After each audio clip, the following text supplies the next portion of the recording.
Hello and welcome to viewers of Sriman Narayan Physics.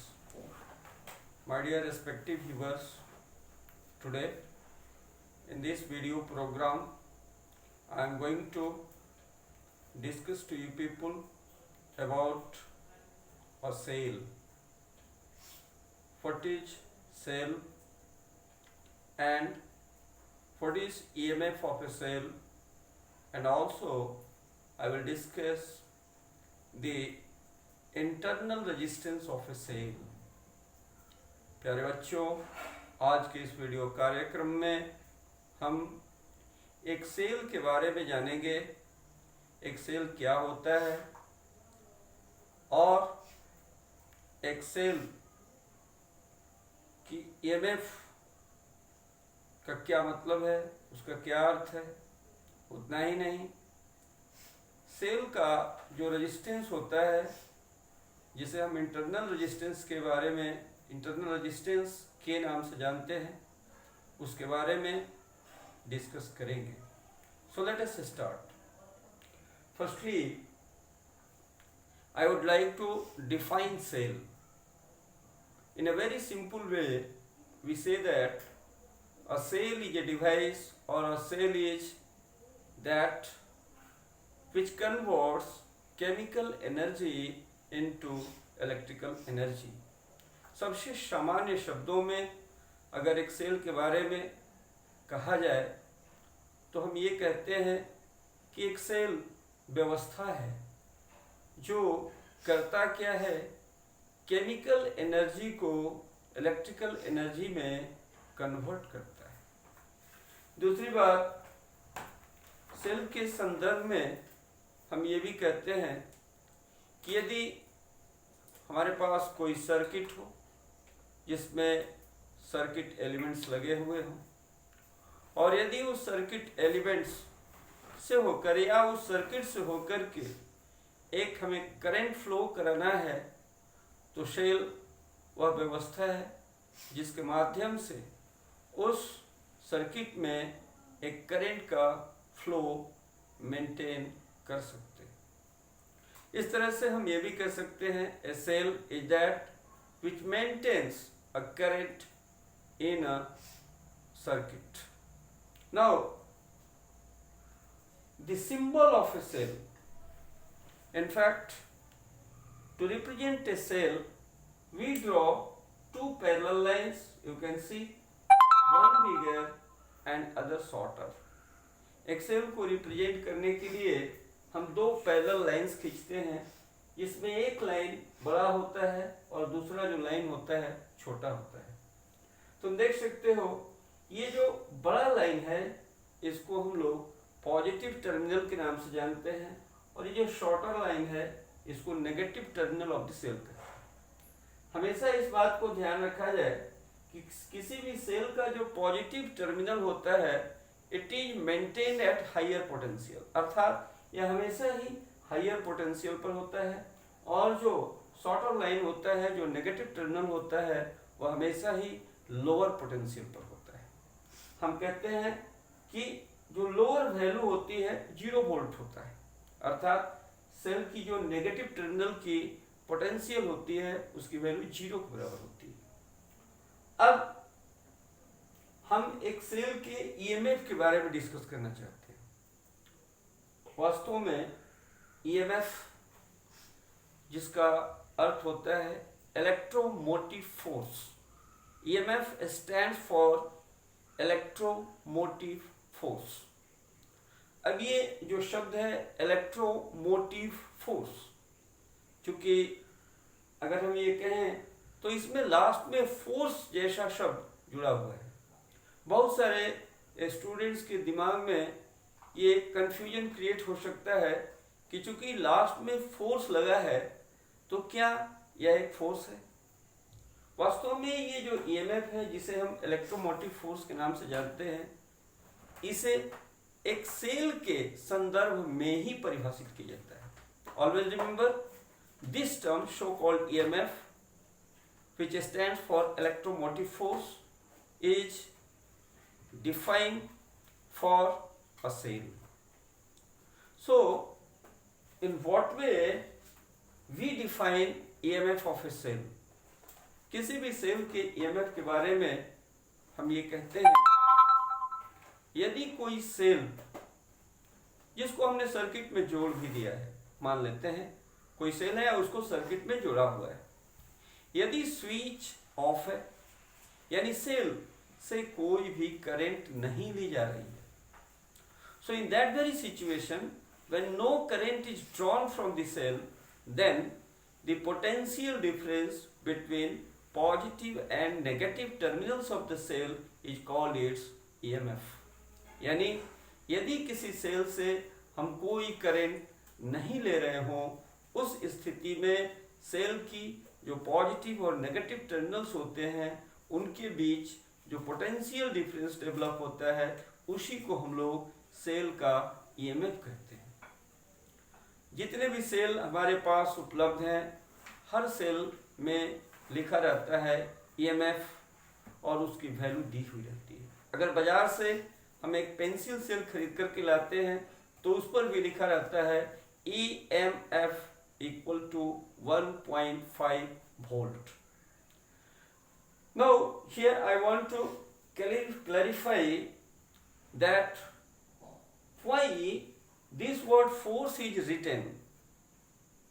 हम यहाँ इस बात को डिस्कस करना चाहते हैं कि जब किसी सेल के ईएमएफ की व्याख्या करते हैं, उसको एनालाइज करते हैं, तो ईएमएफ के संदर्भ में हम लोग फोर्स लास्ट में क्यों जोड़ते हैं? क्या ये फोर्स है? अगर फोर्स नहीं है तो फिर ये फोर्स जो शब्द है इसको जोड़ा क्यों गया है?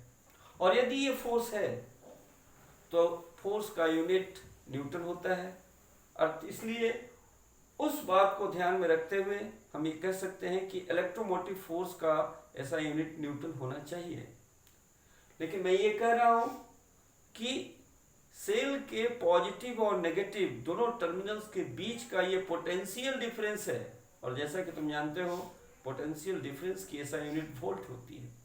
So it is clear that EMF of a cell is always measured in terms of volt। Why?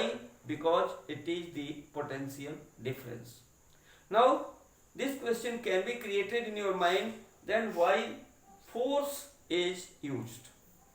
यहाँ पर मैं स्पष्ट रूप से इस बात को क्लियर करना चाहता हूँ। इलेक्ट्रोमोटिव फोर्स, ये फोर्स लिखने का अर्थ ये है कि जिस तरह से एक फोर्स काम करता है, जैसे एक बॉल को मूव कराना हो तो उस पर फोर्स लगना है चाहिए, बिल्कुल ही उसी तरह से अगर किसी कंडक्टर से होकर के करंट को फ्लो कराना हो तो वहां भी फोर्स चाहिए, फोर्स लगना चाहिए। तो उस सेंस में जिस तरह से एक फोर्स रोल प्ले करता है, एग्जैक्टली सेल जो है एक फोर्स के समान ही अपना रोल प्ले करता है। इस सेंस में इसको हम लोग ईएमएफ कहते हैं, but really it is not the force. Now this EMF of a cell is denoted by capital E, लेकिन इस बात को हमेशा याद रखा जाए कि जब सेल से करंट न ली जा रही हो उस समय यदि करंट लेना शुरू कर दिया जाए, उस समय उसके पॉजिटिव और नेगेटिव टर्मिनल्स के बीच की जो पोटेंशियल डिफरेंस होती है उसको हम लोग ईएमएफ नहीं कहते, बल्कि उसके लिए एक दूसरा शब्द टर्म इस्तेमाल किया जाता है जिसको हम लोग टर्मिनल वोल्टेज के नाम से जानते हैं। Now I want to discuss to you people about the internal resistance of a cell. See here, internal resistance of a cell। What is internal resistance of a cell? यानी एक cell का internal resistance क्या होता है, और वह जो internal resistance होता है वह क्यों पैदा होता है। This question can be created in your mind. तुम्हारे दिमाग में ये सवाल पैदा हो सकता है कि भाई सेल में इंटरनल रेजिस्टेंस की उत्पत्ति जो होती है उसका कारण क्या है और वो एक्चुअली होता क्या है। मान लो हमने एक सेल लिया, तुम देख सकते हो ये एक सेल है और इसका ये पॉजिटिव टर्मिनल है, ये नेगेटिव टर्मिनल है, और इस सेल को हम एक एक्सटर्नल रेजिस्टेंस जिसकी वैल्यू कैपिटल R ओम है इससे कनेक्ट किया। ये भी कनेक्ट करेंगे सेल का ये जो टर्मिनल पॉजिटिव टर्मिनल है जो कि हाइयर पोटेंशियल पर होगा, इससे करंट फ्लो होना शुरू होता है और ये करंट ऐसे ऐसे होते हुए नेगेटिव टर्मिनल में इंटर करती है। अब देखो यह जो सेल है, इस सेल के अंदर भी रेजिस्टेंस पैदा होती है और इस रेजिस्टेंस को इंटरनल रेजिस्टेंस के नाम से जानते हैं और उसको हम इस तरह से उसका सिंबल देते हैं। यानी सेल के ऊपर एक रेजिस्टेंस का सिंबल देते हैं, उसके ऊपर स्मॉल r लिखते हैं। इसका मतलब ये होता है कि ये जो स्मॉल r है, यह स्मॉल r इस सेल का इंटरनल रेजिस्टेंस है। अब रेजिस्टेंस क्यों पैदा होता है इस बात के हम डिस्कस करना चाहेंगे। तुम जानते हो किसी भी सेल में एक केमिकल का इस्तेमाल किया जाता है जिस केमिकल को हम लोग इलेक्ट्रोलाइट के नाम से जानते हैं। यह जो इलेक्ट्रोलाइट होता है वास्तव में केमिकल रिएक्शन होती है और इस सेल में दो मेटल के प्लेट्स होते हैं, दो प्लेट्स लिए जाते हैं और ये जो प्लेट्स एक कैथोड कहलाता है और एक एनोड कहलाता है। तो यह जो इंटरनल रेजिस्टेंस होता है सेल के अंदर, जो केमिकल रिएक्शन होता है वह उस केमिकल रिएक्शन के चलते यह इंटरनल रेजिस्टेंस पैदा होता है जो कि सेल से बहने वाली करंट उसका विरोध करता है। इसलिए इस इंटरनल रेजिस्टेंस को हम लोग स्मॉल r से डिनोट करते हैं। और यह जो इंटरनल रेजिस्टेंस R है यह कुछ खास बातों पर डिपेंड भी करता है। जैसे जो दो प्लेट मैंने कहा कैथोड और एनोड, यह जो रेजिस्टेंस होता है उनके बीच जो स्पेसिंग होती है उसके डायरेक्टली प्रोपोर्शनल होता है। यानी प्लेट के बीच जो सेपरेशन होगा वह जितना ज़्यादा होगा, इंटरनल रेजिस्टेंस की जो वैल्यू होती है उतना ही ज़्यादा होती है। उतना ही नहीं, जो प्लेट का एरिया होता है, प्लेट की एरिया पर भी ये इंटरनल रेजिस्टेंस डिपेंड करता है। तो प्लेट की जो एरिया होती है उसके इन्वर्सली प्रोपोर्शनल, यानी ये जो इंटरनल रेजिस्टेंस होता है वह प्लेट के एरिया के इन्वर्सली प्रोपोर्शनल होता है।